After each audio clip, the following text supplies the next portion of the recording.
فراد يشرب ماء. واحد ايش قال للحسين؟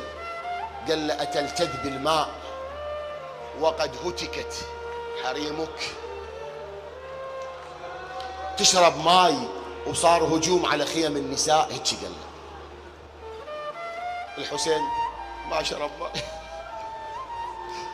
ورجع للخيام.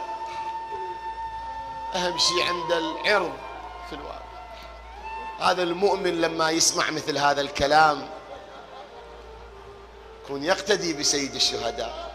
المؤمنات يكون يحافظن على أنفسهن، حجابهن، دينهن، تقواهن، ورعهن، خوفهن من الله تعالى.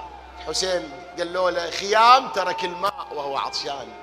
ولهذا الله يرحم شيخ عبد الزهراء الكعبي بالمقتل يقول لما يصل إلى هاي الحادثة يقول فصونوا حرائركم رحمكم الله.